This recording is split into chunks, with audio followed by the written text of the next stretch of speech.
Let's go to the Democratic Republic of Congo now, where an Ebola outbreak has been declared in the country. The World Health Organization says at least one death has been reported. That's been confirmed by the Health Ministry, but other reports indicate the number could be at least 3. The case is in the remote north of the country. The DRC has in the past been one of the most efficient countries when it comes to containing Ebola outbreak. It is the first outbreak of the virus to be declared since the West African outbreak, which killed more than 11,000 people in Guinea, Liberia and Sierra Leone.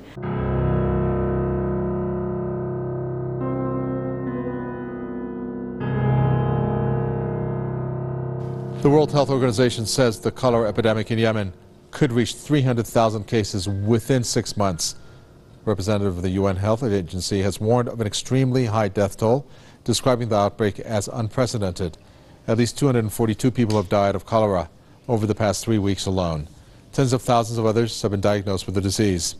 Humanitarian organizations say that Saudi Arabia's war and its crippling sea and naval blockade are to blame for the humanitarian catastrophe. According to the UN, one child dies every 10 minutes from preventable causes in the Arab country. This is the U.S. is set to give the go-ahead for a huge controversial arms deal with Saudi Arabia. And staying in South Sudan, humanitarian agencies are scaling up their efforts in response to a crippling water shortage. Many South Sudanese fleeing violence in the Upper Nile state are without access to clean water. The recent deployment of additional UN peacekeepers has enabled humanitarian workers to resume aid efforts. However, with the onset of the rainy season, the threat of outbreaks of diarrhea and cholera is increasing.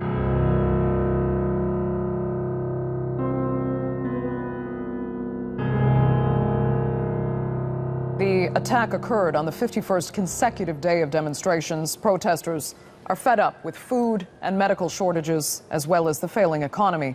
The victim is in the hospital with second-degree burns and several stab wounds. President Maduro has condemned the attack. That person was set on fire, beaten up. They stabbed him 4 times. They hit him and nearly lynched him, just because someone shouted out that he was a Chavista. There were protests on Sunday in several Brazilian states against the government of President Michel Temer, following allegations he took bribes from a government contractor, prompting a Supreme Court investigation. The rallies were called by trade unions and left-wing activist groups who want an end to Temer's government, new elections and a halt to pension and labor law reforms. This is the shame for our country. Brazil's bleeding with corruption, and now it's clear it's reached the highest office of the country. Now Yemeni protesters have poured into the streets of the capital, Sana'a, denouncing the U.S. and Saudi Arabia over 2 years of death and destruction brought on their war-ravaged nation. They also held a ballistic missile attack launched by Yemeni forces against Riyadh just hours before the arrival of U.S. President Donald Trump to the Saudi capital. Now, Trump is visiting Riyadh as the first stop of his maiden international tour. Hours ahead of the U.S. President's arrival in Riyadh, the Yemeni army launched a ballistic missile attack against the Saudi capital. Yemeni demonstrators gathered in Sana'a at Sab'in Square to hail the attack and tell both Saudi Arabia and the U.S. that Yemenis would not accept any further interference in their country's political affairs. There is a mad dash out of Marawi City and nearby towns here in the southern Philippines right now. As you can see right behind me, traffic as far as the eyes can see. Lots of people walking, going through very tight security. They say the Philippine military has advised them to leave when they can. I was able to speak to a lieutenant earlier, and he told me we have to leave because they are going to launch a major offensive. Now, since Tuesday evening, we have been getting conflicting reports about what actually happened and what is still going on in Marawi, one of the most densely populated cities in the southern Philippines. But here's what we know. According to the government, security forces had launched an operation on Tuesday to capture, quote, high-value targets, members of the notorious kidnap for ransom group Abu Sayyaf and the relatively new Maute group, both of which have pledged allegiance to ISIL. Now, Philippine Defense Secretary Delphine Lorenzana says there was probably a lack of appreciation of intelligence, so clashes ensued, which resulted in the death of at least one police officer and 2 soldiers. Now, according to residents and photos we've seen online, the militants took over a hospital, razed 2 schools, a jail facility. They blocked major intersections and planted ISIL flags at the hospital and in random areas of the city. Now, we are also getting reports that a priest and at least 10 others have been taken hostage. All of this has prompted President Rodrigo Duterte to declare martial law in the southern Philippines. Now, a new report says 1 person every second has had to escape from his home last year because of conflict or disaster.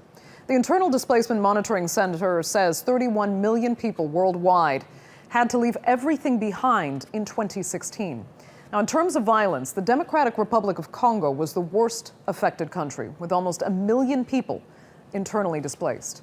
Syria, Iraq, Afghanistan, and Nigeria had more than 500,000 people who had to abandon their homes last year. Some of these people have been displaced for long periods of time. In Syria, we're looking at families who've been forced to move over 25 times over the course of 6 years. So it's really time to put internal displacement back on the agenda. Well, in total, almost 7 million people were displaced by conflict, while 24 million people had to flee from natural disasters. In the Philippines, almost 5% of the population had to move homes because of 2 typhoons that hit the country.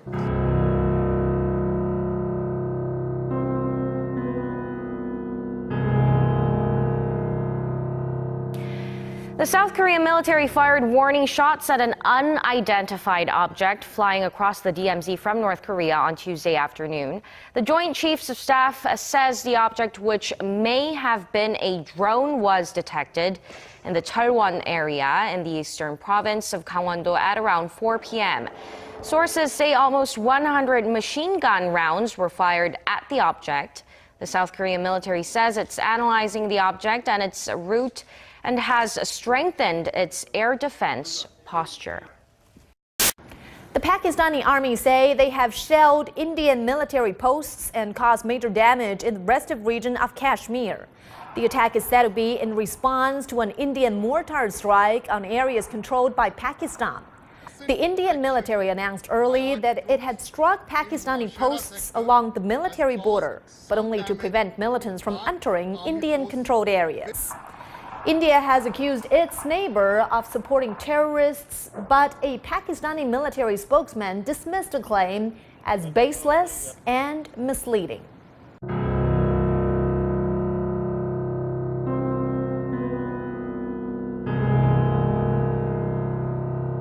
It's hard to believe this was once a lake. Now it's just cracks over most of what used to be 3 square kilometers of water. For the last 9 years, Wilman Estrada made a living fishing from this lake in Guatemala. It makes you want to cry to see the whole lake dry. Now we have to see if it will fill up again with the rain that falls. There isn't less rain. It's just coming in shorter, more intense, and unpredictable bursts. Experts say what's known as the dry corridor in Guatemala has grown 25 to 30% in the last decade, and that it now covers almost half of the country. Last year's El Niño, bolstered by climate change, left 3.5 million people in need of humanitarian assistance across the dry corridor.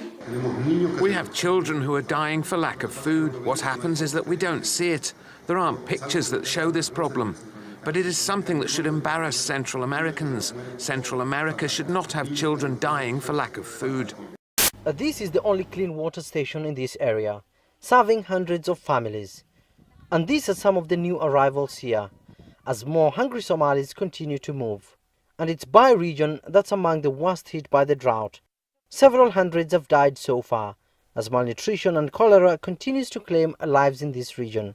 At this camp, located some 250 kilometers from Mogadishu, a group of female volunteers is providing families with mosquito nets to counter the spread of malaria with the onset of the rainy season. Some, like this woman, arrived here yesterday, too weak to walk, and these makeshift structures is now their new home, at least for the coming months.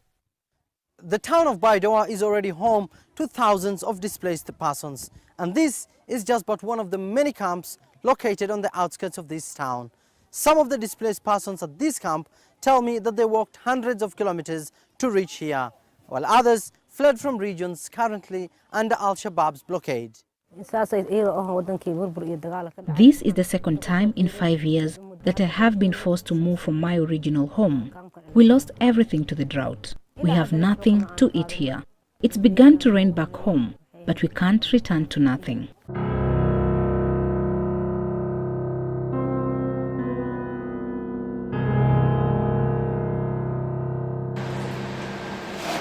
Just a few days old, baby Ainoa is beginning her life journey. She doesn't know it yet, but she's part of a downward trend in population. Birth rates in Spain and across southern Europe are dropping. In 2008, women in Spain were averaging 1.47 children per household, up from 1.24 in 2000, based on figures compiled by the World Bank. The numbers are declining in part because of the financial crisis 9 years ago. The problems of the euro and the value of the euro and all of that was to increase Spanish productivity, and since increasing productivity was not that easy, the way we'll do it is to lower wages and put people on unemployment. I teach students here at the university, and they're down deep. That's the issue that's on their mind. They want to get a job. And they say, stop talking to me about having a family. Let me have a job first. Spain has the second highest jobless rate in the Eurozone, with youth unemployment at around 40%. This is HM Nuevo Belén, one of Madrid's oldest maternity hospitals. But doctors here say women in Spain face a whole range of pressures, making the decision to have a baby all the more difficult. They are really afraid. Many women don't want to tell their bosses they're pregnant until they're 12 weeks old. It's incredible, but it's a reality. And I see it every day, constantly. There are exceptions, but most of them are really afraid of telling their bosses. Liliana Lopez works in public relations. She would love to start a family, but she says it's just not an option. The truth is, I want to have children. But I can't. I would love to have had my children before. I'm 35 now and would love to have children already, but I simply can't afford it. In order for a culture to maintain itself for more than 25 years, there must be a fertility rate of 2.11 children per family. With anything less, the culture will decline. Historically, no culture has ever reversed a 1.9 fertility rate. A rate of 1.3, impossible to reverse, because it would take 80 to 100 years to correct itself, and there is no economic model that can sustain a culture during that time. In other words, if two sets of parents each have one child, there are half as many children as parents. If those children have one child, then there are 1/4 as many grandchildren as grandparents. If only 1 million babies are born in 2006, it's hard to have 2 million adults enter the workforce in 2026. As the population shrinks, so does the culture. As of 2007, the fertility rate in France was 1.8, England 1.6, Greece 1.3, Germany 1.3, Italy 1.2, Spain 1.1. Across the entire European Union of 31 countries, the fertility is a mere 1.38. Historical research tells us these numbers are impossible to reverse. In a matter of years, Europe as we know it will cease to exist.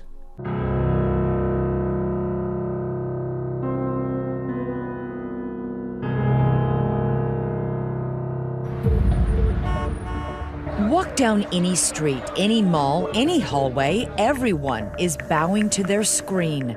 Our devices are beeping, buzzing, begging us to swipe, like, love, tweet, retweet, send, reply, forward. FaceTime, Snapchat, Instagram, Twitter, Tumblr, Vine, Kik. This is Brooke, a California teenager. She's 15 years old now and a self-professed recovering cell phone and social media addict.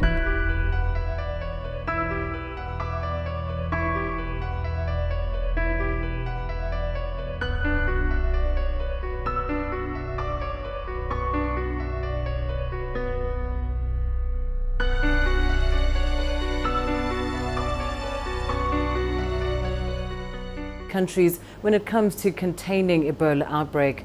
It is the first outbreak of the virus to be declared since the West African outbreak, which killed more than 11,000 people in Guinea, Liberia and Sierra Leone.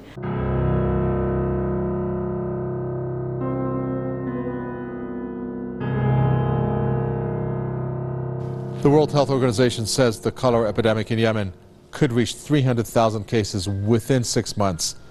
Representative of the UN Health Agency has warned of an extremely high death toll, describing the outbreak as unprecedented. At least 242 people have died of cholera over the past 3 weeks alone. Tens of thousands of others have been diagnosed with the disease.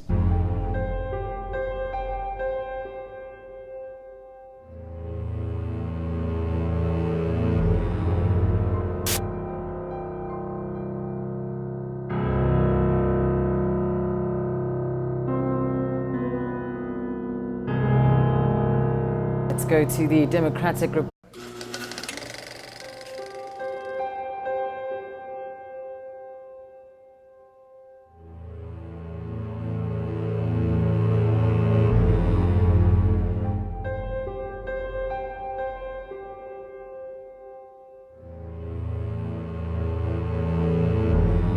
Republic of Congo now, where an Ebola outbreak has been declared in the country.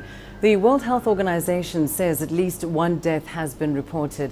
That's been confirmed by the Health Ministry, but other reports indicate the number could be at least 3. The case is in the remote north of the country. The DRC has in the past been one of the most efficient